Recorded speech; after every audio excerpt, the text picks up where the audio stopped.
Hola, ¿cómo están? Bienvenidos a un nuevo episodio de Código Abierto. Bueno, nuestro invitado hoy es el doctor Leonardo Sigal, especialista en Derecho Penal, un referente en el área de Derecho Penal en Argentina. Y vamos a hablar de un tema muy importante, un tema actual que tiene que ver con la reforma impulsada del Código Penal. Así que bueno, bienvenido, Leonardo. ¿Cómo estás? Muy amable. Gracias por la invitación. Por favor, gracias por venir. Contanos un poco, ¿qué te parece esta reforma que...? Bueno, a ver, primero, calculá que tenemos un Código Penal que va a cumplir, ya cumplió 100 años. Pese a tener un montón de reformas de leyes complementarias, todas estas reformas siempre quedan complementando un artículo. Entonces lo que se buscó ahora, lo que se busca con este proyecto es modernizar, unificar, actualizar, racionalizar las penas. Aparte, todo lo que es delitos, todo lo que es tecnología, el Código Penal no se ayornó a eso nunca. Entonces, todo lo que es delitos informáticos no estaba comprendido, teníamos grandes vacíos legal. Ahora vamos a ver algunas de las modificaciones y las modificaciones y las penas nuevas que entran en este código. Pero era una barbaridad que, el Código Penal tiene la función de, justamente, por un lado, regir las conductas, por el otro, penalizar al que comete delitos, y para eso tiene que encuadrar el delito perfectamente en la norma. Te imaginás que si vos tenés vacíos legales, no hay forma de que vos lo puedas encuadrar, y todo, por ejemplo, la pornovenganza, que ahora la vamos a ver, y otros delitos cibernéticos, la compra de criptomonedas dentro de lo que es el lavado de activos, todo eso no estaba comprendido en el código. Sí, el lavado de activos en sí, pero no... lo que se estila ahora es usar criptomoneda para complementar ese lavado de activos. Eso no estaba comprendido. Obviamente creemos que va a haber...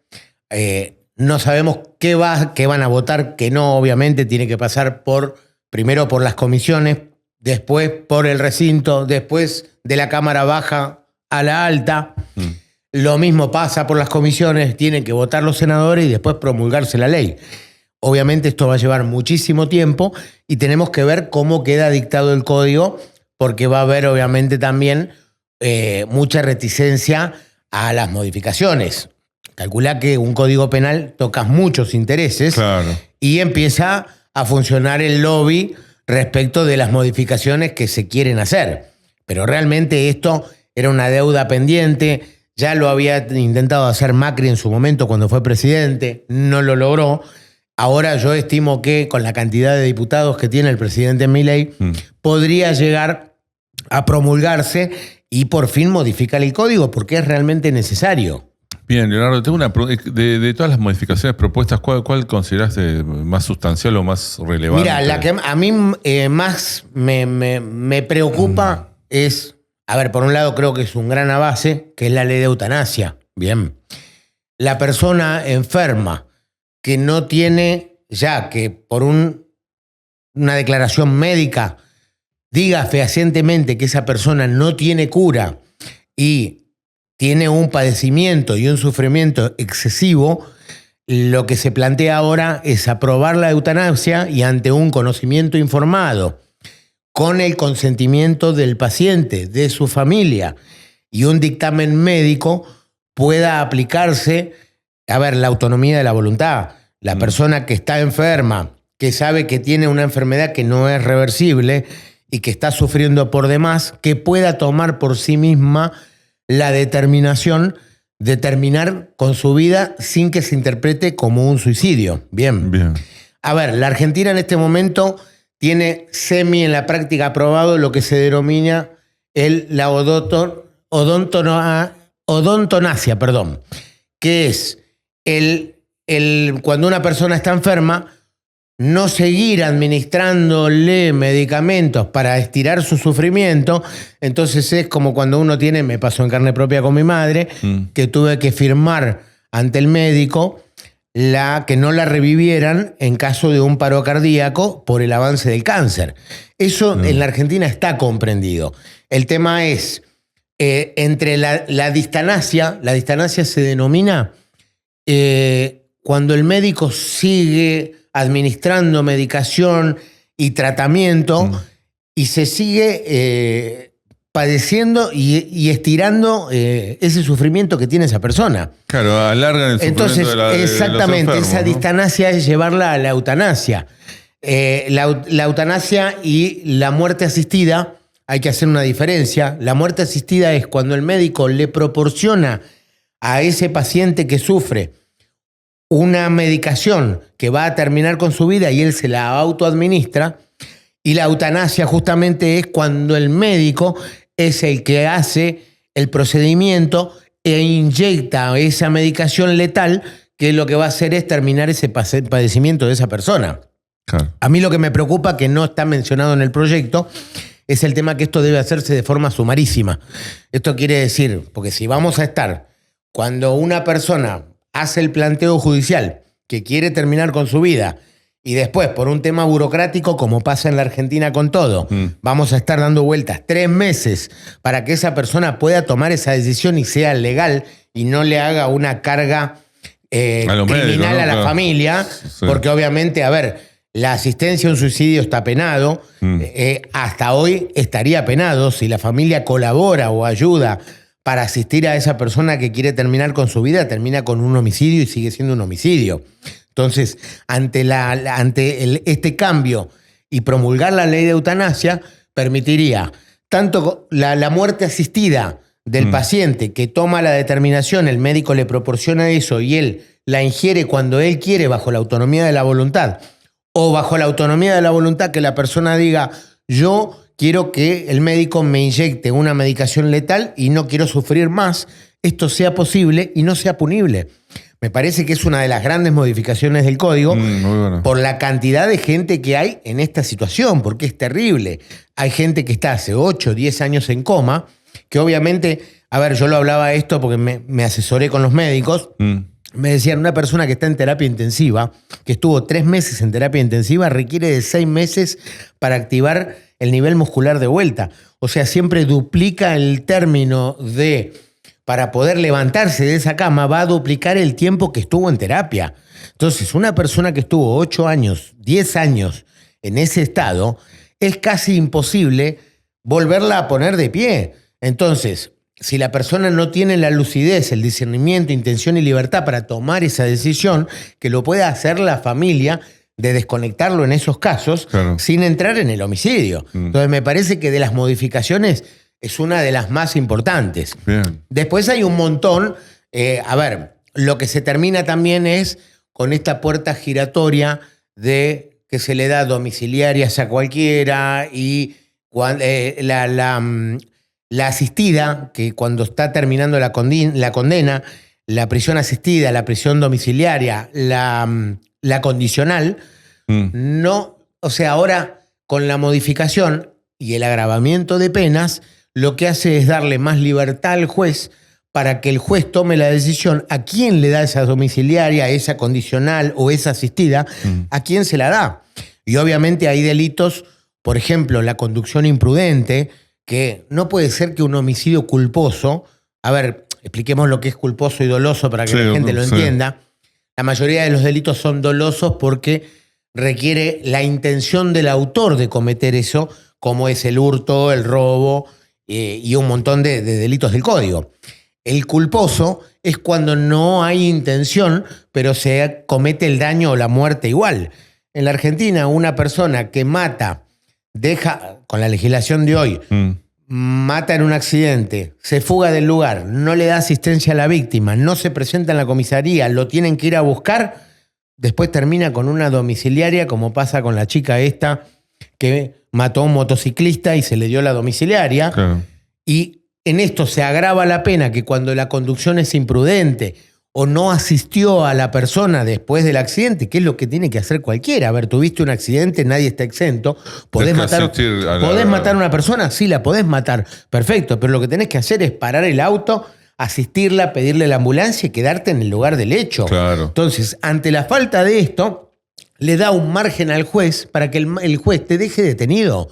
Porque hay casos cuando una persona maneja con 1,8 de alcohol y atropella a una persona, no tiene que ser un atenuante. Justamente, a ver, lo que dice... Un agravante. Tiene que ser un agravante, porque, a ver, si vos tenés que saber que si subís a un vehículo alcoholizado, tenés la posibilidad de producir ese resultado. Claro. Entonces tiene que actuar como agravante. Bueno, esto está dentro de la modificación, gracias también a Madres del Dolor, a Natalio Nicodemo, que es un abogado que se especializa en accidentes de tránsito, logró que dentro del código se legisle esto también. Bien. Claro, bien. Y en referencia a un tema actual también que tiene que ver con las falsas denuncias, que bueno, Patricia Burrich también lo mencionaba mucho, que me parece también importante, porque hoy en día lo que estamos viviendo y transitando es que muchas veces los conflictos en una familia terminan llevados al derecho penal, la persona encarcelada sin razón. Te digo más, la provincia de Buenos Aires es una picadora de carne con respecto a las denuncias de abuso. Y una persona que es denunciada, tengo un caso ahora, que está denunciada de un abuso simple y la fiscalía, para poder detenerlo, le pone un abuso gravemente ultrajante y está mal calificado. Y lamentablemente se transforma en esto, y hasta que vos, si la denuncia fue falsa y después se demuestra, se termina demostrando en el juicio que ¿sabés cuándo están fijando fechas en ciertos departamentos judiciales? 2028-29. Claro. O sea, ¿quién te devuelve? Si a vos te denunciaron en el 2025, ¿quién te va a devolver los 4 años que estuviste privado de tu libertad? Por más que después en el juicio demuestren que fue una falsa denuncia, como pasó ahora que la hija terminó reconociendo que había mentido. Entonces, a ver, creo que los medios probatorios tienen que ser ampliados, tienen que ser tratados de otra manera, porque, a ver, obviamente estamos en un país que muere una mujer por día, por suerte bajó un poco la tasa de femicidio, pero tenemos un problema social con respecto a las mujeres, sin duda. O sea, la Argentina tiene una tasa muy alta de lesiones, de amenazas contra las mujeres, de violencia de género, ¿estamos de acuerdo? Eso estamos de acuerdo. Lo que no podemos permitir es que ante la simple denuncia de cualquier persona, porque ahora ¿qué hace? La mujer cuando se quiere quedar con la casa, el abogado mismo, abogado que hace mal las cosas, le dice, metele una denuncia de que te levantó la mano, y ya con eso logra la detención, se queda con la casa. La exclusión del hogar. Tiene la exclusión del hogar, la exclusión, el código dice que tenés 24 horas para apelarlo, lo cual es imposible. Después pasa el plazo de apelación y después quedaste excluido del hogar. Y no hay medios de prueba. Y a mí me ha pasado en infinidad de casos que pudimos demostrar que la denuncia era falsa. Claro. Entonces, tenemos que mediar entre las dos cosas. Ni apoyar la violencia de género, pero tener mucho cuidado en lo que es la falsa denuncia, porque es una realidad. Se termina usando el Código Penal como un elemento para poder perjudicar a la pareja, porque claro, es eso. Para discernir una disputa familiar. Lo decía el doctor Cuño Libarón, ministro de Justicia, sí, que tiene que ver con esto de perspectiva de género, que eso está muy bien, hay que hacerlo así, digamos, las decisiones que los funcionarios judiciales tomen tienen que ser con perspectiva, pero tampoco que una persona por ser mujer siempre va a estar diciendo la verdad, y la verdad absoluta es lo que decía el ministro, creo que fue uno de los impulsores del proyecto, de algunas modificaciones de esto. Sí. Así que, él con Mariano Borinsky es así. Claro, el doctor Borinsky, bueno, es profesor mío, un gran maestro. Un grande, sí. Así que está el tema es que cuando muy bueno, hay una denuncia de violencia de género, la persona no tiene antecedentes, es un matrimonio de 20 años y en los 20 años nunca hubo denuncias, eso se tiene que tomar en consideración. Porque vos decís, no tiene antecedentes penales, tiene medio ilícito de vida, 20 años no hubo ninguna denuncia y de golpe se transformó en un violento. Entonces ahí la justicia, que creo que es una crítica que hay que hacerle a los fiscales tienen que discernir también cuándo tienen que levantar la pata y cuándo no. Claro. Porque hay una costumbre que el fiscal dice, no, mi trabajo es acusar, entonces vean lo que vean, no es todos los fiscales, porque hay muy buenos fiscales que levantan la pata, pero la mayoría no lo hace. Dicen, no, mi trabajo es acusar, que decida el juez. Y van a fondo. Y hay veces que probatoriamente ven que hay cosas raras en la causa y van a fondo igual y piden la detención. Tenés casos donde tenés informes periciales donde dan negativo por 3 peritos, casos de abuso, por ejemplo, señor, donde no hay abuso. El fiscal dice, no tengo certeza negativa. No tengo certeza.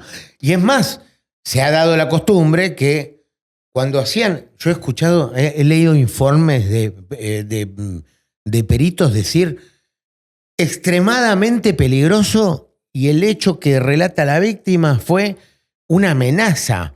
Te voy a echar de la casa. Entonces, bajo ese... Además, otra cosa, a ver, si consultás a cualquier psicólogo, te dice, mirá, hay 4 o 5 pericias que son necesarias, sí o sí, para determinar si esa persona es violenta o no. Y no se las hacen. Lo único que hacen es entrevistarse con la víctima, lo entrevistan como que lo tratan como si tuviera sarna al imputado, Claro. y después sale un informe diciendo extremada peligrosidad.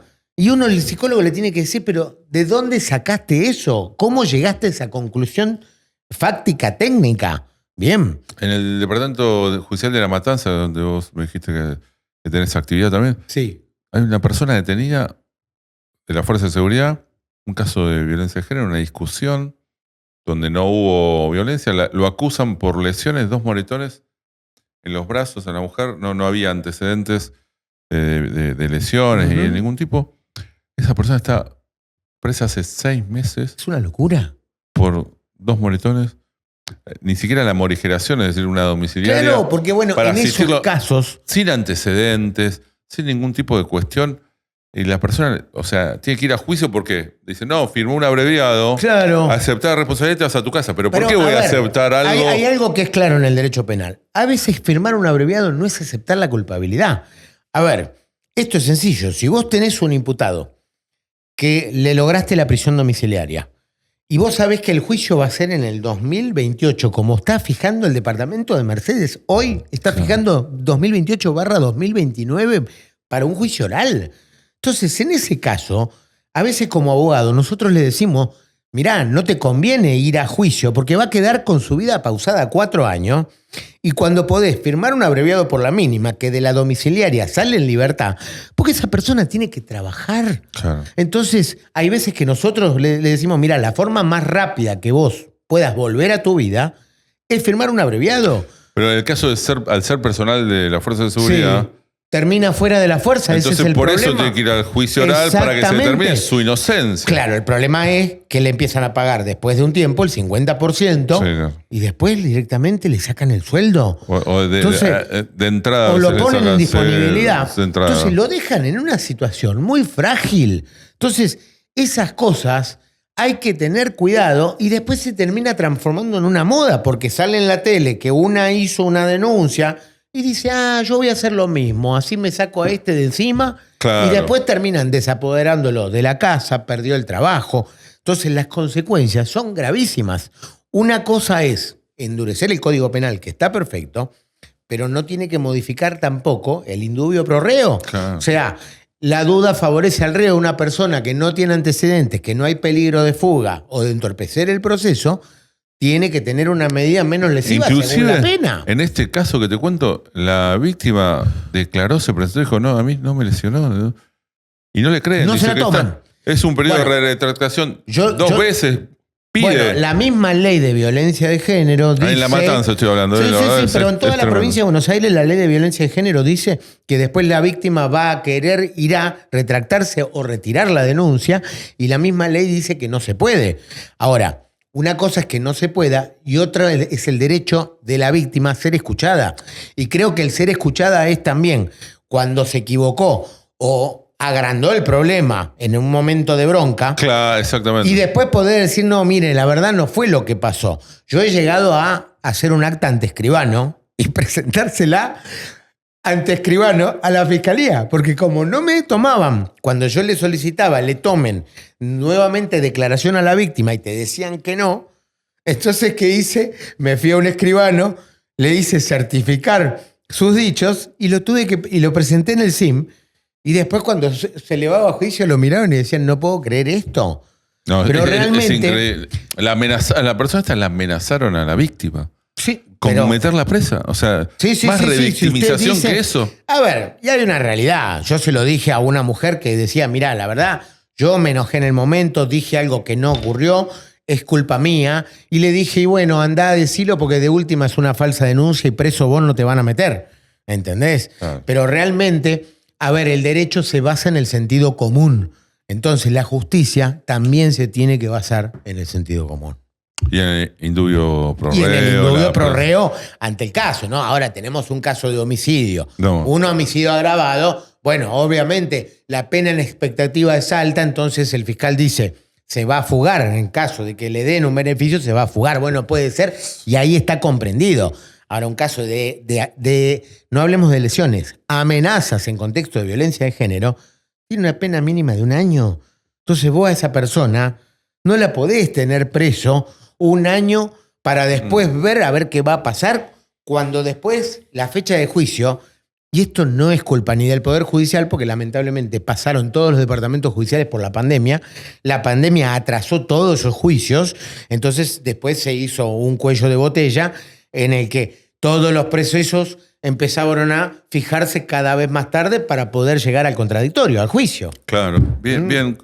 Y un poco, a ver, repasando un poco la reforma, algunos puntos, ¿no? Mirá, yo me separé algunas cositas. Es tan grande la reforma que hay que hacerse machete porque si no, no tenés forma. Pero mirá, alguno el acoso para sexual destacar. laboral o educativo, esto es nuevo delito, se criminaliza por primera vez el acoso reiterado en entornos jerárquicos. Ahora es punible, directamente punible. Lo que es el acoso laboral, lo que hicieron fue darle forma, bien. Después, el abuso sexual institucional, cuando es dentro del marco religioso, deportivo, educativo, va a tener una pena de 3 a 10 años y le introduce la responsabilidad directamente a los directivos del club, al cura si fue en una iglesia, al rabino si fue en un templo. Entonces lo que hace es modificar eso. Después, bueno, lo que es pornografía infantil y material de abuso sexual, se aumentaron las penas de 3 a 8 años. Esto le permite un margen, recordemos que toda pena menor a 3 años es excarcelable, mayor a 3 años no lo es. Lo que se está buscando es que no se los pueda excarcelar cuando hay este tipo de delitos. Bien. Después, algo muy interesante es la suplantación de identidad digital. La suplantación de identidad digital reprime la creación o uso de perfiles falsos para uso ilícito. Por ejemplo, el phishing, el perfil falso de que te roban a vos tu cuenta de WhatsApp y le empiezan a pedir plata a tus contactos. Claro. Eso va a estar penado de 1 a 5 años. Eso es una figura nueva del código. La difusión no consentida, la pornovenganza, que es lo que te decía antes, ahora está penada de 2 a 6 años. Cualquier persona que haya hecho un video en la intimidad con su pareja, se pelean, y el otro, sin consentimiento, lo reproduce, lo envía, cualquier acción que haga con ese material va a ser penado de 2 a 6 años. Esto es muy interesante porque pasa muchísimo y es otro delito de los que te decía, de los ciberdelitos, que no estaba legislado. Claro. Bien. El sabotaje informático a sistemas públicos, esto también es muy importante porque ha pasado que algún hacker se mete en las bases de Arca, por ejemplo, borran datos. Bueno, lo que se trata es que cualquiera que obstaculice el funcionamiento de cualquier base de datos del Estado tenga una pena de 3 a 10 años, lo cual es alta. Claro. Bien. Bien, sí. Divulgación o venta de datos personales. Acá los toca a los abogados. Los abogados tienden a comprar las listas de ART. Claro. Hay empleados infieles de la ART que arman listas de todos los lesionados, se lo venden a los abogados y los abogados hacen un call center tratando de captar a esos clientes. Esto no va más. Esto a partir de ahora va a ser un delito penado de 2 a 6 años cuando esto pasa mucho también en las comisarías, el oficial de servicio que vende el sumario de un accidente de tránsito al abogado Carancho. Bien. Bueno, este tipo de conductas va a estar penada en el código si lo votan. Bien. Bueno, después... Contame cómo funciona esto de los abogados y las esto RT. funciona así. Hubo un caso reciente ahora de unos chicos. A un abogado que tenía la estructura armada, que en realidad no es uno, porque si vos ves en cada departamento judicial de Provincia de Buenos Aires, tenés un carancho muy activo.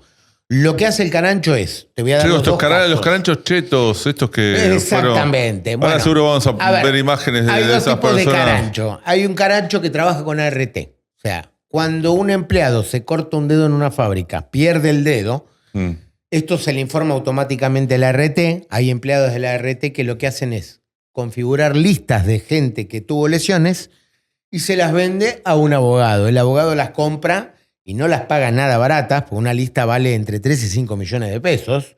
Lo que hacen es comprarla y el abogado tiene un call center que empieza a llamar a esas víctimas, tiene empleadas, llamando a esas personas, tratando de captar el siniestro. Lo que hacen es después llevarla siempre a juicio. Bien, lo grave que es que firman un poder amplio a favor del abogado, no se dan cuenta la gente porque no sabe, y el que cobra es el abogado. Y en el caso de los accidentes de tránsito, lo que hacen es, el carancho le compra al oficial de servicio que escribe el siniestro. Hay un precio para lesiones leves, un precio para lesiones graves y un precio para el muerto. Mira. El muerto, un policía llega a cobrar entre 7 y 10 millones de pesos por el caso del muerto. Esto es cuando hubo un accidente de tránsito, una persona murió, miran qué seguro tiene y cuando ven que tiene algún seguro importante como Zurich, la Caja, ese abogado le paga ese siniestro, le dice al oficial de servicio cómo escribirlo, eso es lo grave porque hay una modificación directa de la mecánica del hecho. Claro. Y después lo que hace es llevar al cliente, ya en el estudio jurídico tienen tomógrafo, médico, todo armado. Entonces lo que hacen es, en el mismo estudio, ir verificando las lesiones. Pasa obviamente por la escribanía, firma un poder amplio también, y después el abogado le paga al cliente lo que quiere. Entonces después termina cerrando con la compañía, hace un arreglo de X cantidad de dinero, y después al cliente le paga el 30%. Y te digo más, cuando tienen que ponerle una prótesis, el estudio jurídico compra la prótesis, le da la prótesis al lesionado, que es su cliente, y después cuando cobran el siniestro le cobra la prótesis 2 veces más darle lo que se le ocurra porque tiene un poder amplio que lo hace cobrar al abogado. Esto se tiene que terminar y se termina con esto. Bien, porque ahí lo que va a pasar es que van a empezar a allanar los estudios jurídicos. No quiere decir que no lo hayan hecho, porque conozco unos cuantos colegas que se han comido más de un allanamiento por hacer esto. Inclusive hay uno que era un caso muy famoso, pero la realidad es que se tiene que terminar más que nada para que sea justo para los otros abogados. Porque te imaginas que ningún abogado puede agarrar un accidente de tránsito si siempre es el carancho el que los agarra, y los agarra porque el oficial de servicio lo llama y le dice, tengo un accidente. Claro. Y el tipo pasa, se encuentran en la confitería de la esquina, le dibuja el sumario, le da la plata y agarró el cliente. Entonces, el fair play entre abogados, ¿dónde está? Es un delito ahora. No, muy buena, muy interesante lo que contás. Bueno, eso es el rum, ¿viste? De la calle. Pero aparte hay causas judiciales que salieron hace un par de años, creo que en Lomas agarraron toda una organización. A una gran banda, exactamente. Sí. Bueno, a ver, el problema ¿cuál es? Que si no lo enmarcás en una asociación ilícita, no quedan presos. Es excarcelable. Claro. Lo que hacen los fiscales siempre es, ante el delito de estafa, ahí lo tenés al señor Pallarola con este problemita, cuando hay estafas reiteradas, lo que hace el fiscal es imputar una asociación ilícita para poder dejarlo preso. Porque lamentablemente, bueno, ahora va a haber un agravamiento respecto a lo que es la administración fraudulenta y la estafa, y bienvenido sea, porque en este país, ¿por qué tenés tantas estafas con las agencias de auto? Que te prometen el auto, vos vas, entregás tu auto, te dicen dentro de 3 meses, después 6 meses y después un día desaparecieron. ¿Por qué? Porque es excarcelable. Entonces el estafador sabe que por más que lo agarren, sale. Entonces hay que modificar, esto es una gran modificación, para parar con esas prácticas, porque lamentablemente el delincuente a veces sabe más que los abogados del Código Penal. Entonces saben que pueden estafar, y yo tuve el caso Mozione, que llegó a 70 millones de pesos. O sea, era una barbaridad lo que estaba el dólar en ese momento, eran $120.000. O sea, era terrible, y gente estafada que eran laburantes que apenas llegaban a comprar un auto de plan y les terminaban sacando su autito y después nunca le entregaban la unidad 0 kilómetros. Entonces, la única forma es siempre agravar las penas para terminar con esto. Claro, bien. Sí, a veces uno piensa que no es la manera, pero en estos casos de estafas que, claro, el delincuente, ante esa posibilidad de que no ir preso... De hecho, bueno, Pallarola juntó 14 procesos y recién en el número 14 fue detenido. Y fue detenido, ¿por qué? Porque estafa a la hija de Pose, del ex intendente de San Isidro. Claro. Tenés que ser muy osado porque maneja el Poder Judicial, ¿no? Claro. Entonces, bueno, ese fue el último botón que le quedó y termina detenido. Pero él tendría que haber estado detenido ya a la primera con Montiel, ¿cierto? Claro, qué raro que eso no se conoció, o se conocía, yo la verdad no lo conocí. Y después, respecto a los hechos de corrupción, que tanto se habla. Bueno, los hechos de corrupción es muy interesante porque, mira, el cohecho peculado aumenta la pena de 4 a 12, lo cual ya no lo hace escarcelable.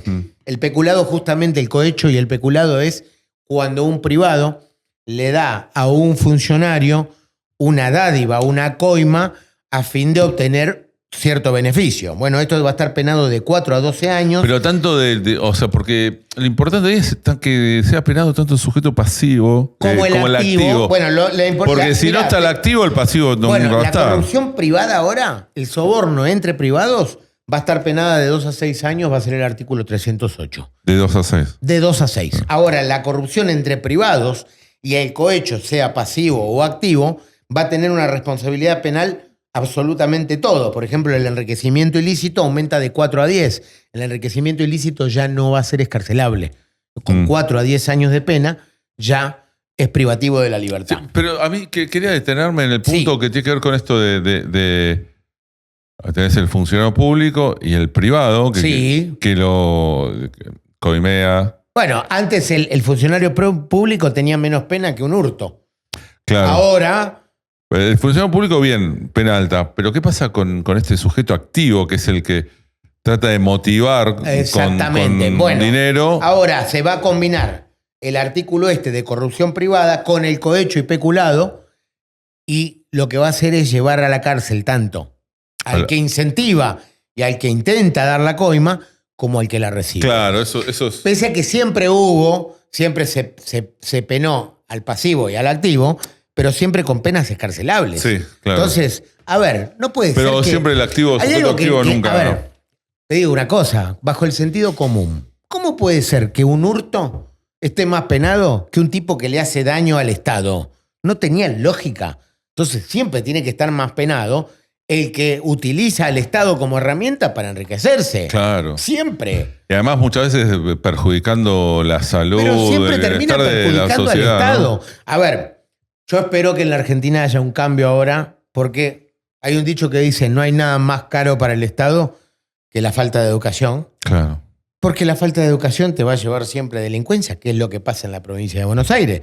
Tenemos un atraso educacional de 20 años que hace que estemos como estemos. Un día, si querés, hacemos un programa de narcotráfico, y si yo te cuento cómo funciona todo el aro de narcotráfico en la provincia de Buenos Aires, te caes de espalda porque es terrible lo que está pasando. ¿Cómo está la situación en relación con Rosario? Muy mala, porque los monos no están más en Rosario.